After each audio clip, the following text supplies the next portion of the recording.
never quite knew what had actually happened between my sister and those men in black suits until I turned the age of 16. More on that later down the road. A few months had passed by and we didn't bother looking back in the past to that experience.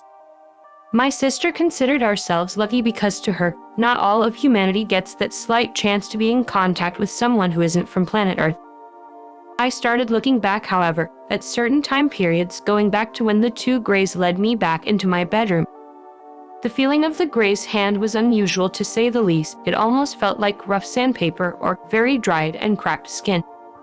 Neither of them gave off any certain smell or aroma to my shock. It was just the natural smell of our house.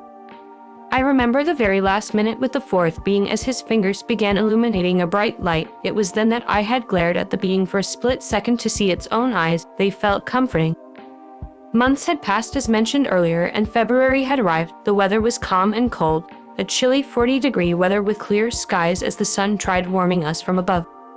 A friend of mine, who I will call Marcy, had asked if I wanted to go to the park that was a 5 or so minute walk from our neighborhood.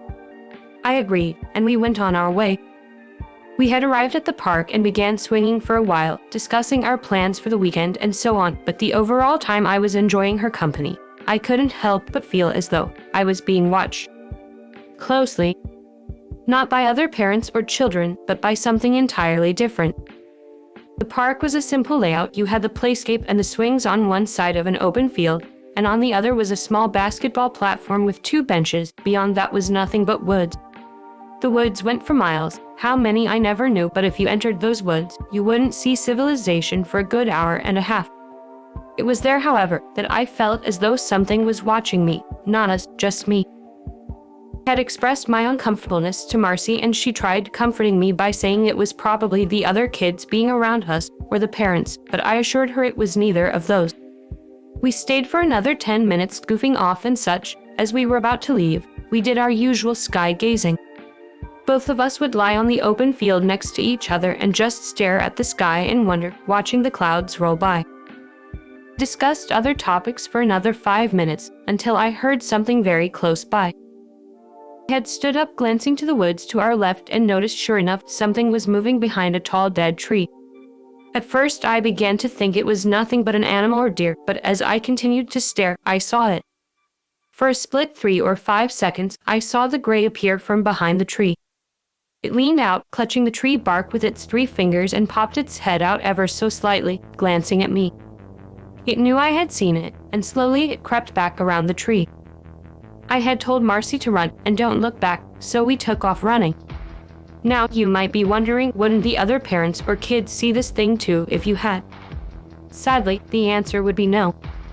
The actual park itself with the playscape and swings was further away from the basketball platform, and not to mention, most of these mothers were too busy gossiping about the newest Orange County housewives and such. Barely anyone paid attention to us running. To them, it probably just looked like we were having fun running to chase each other.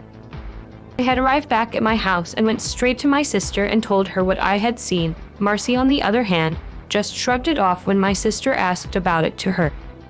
Marcy had left shortly after, and I begged my sister to listen. She had kneeled down and expressed a shy smile to me. Whatever it was, it won't hurt you. I promised. Just keep it to yourself. She had said. That line is the only reason I had kept all of my experiences to myself. Until now. The following evening arrived, and my sister had just tucked me in bed, turning off the television and plugging in a small lamp that stood by the window sill. She was exhausted, as was I, so she didn't stay much and shortly left. I stayed awake for what felt like hours upon hours, trying to force myself to sleep.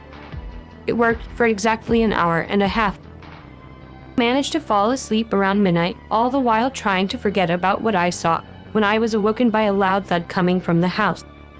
It was loud enough that my own lamp had jumped off its original spot and moved slightly to the edge. I glanced at the clock, 1:15 am. My heart began racing, but I tried shrugging it off and did whatever I could to fall back asleep. The sound of my bedroom door slowly creaking open made my heart drop and my skin turn ghostly white. I stayed still and quiet and glanced just slightly to the doorway, noticing a figure standing still. The same exact figure that I had seen from the woods. Except now I remember who this figure, or being, was. The fourth Grey. leaned up, resting my back against the wall, watching the being step closer. Its fingers illuminated a yellow glow, but quickly disappeared. It came inches away from me as it kneeled down, examining me. I felt scared, helpless. But as quick as I felt those emotions, they vanished mysteriously. The only feeling that now swept over was calmness. The being stood and took my hand, guiding me out the bedroom door, into the hallway, down the stairs, and out to our backyard where the same exact cylinder craft both my sister and I had seen months ago. "Don't be afraid," is all I heard in the same voice as my sister's. The craft had already landed as a small archway began to open up. All the while seeing this, I couldn't help but notice two other beings with the same gray skin were standing behind us. I had never seen them before, and this made me uncomfortable, but as quick as that feeling came, it vanished. Just like I did for 3 long days.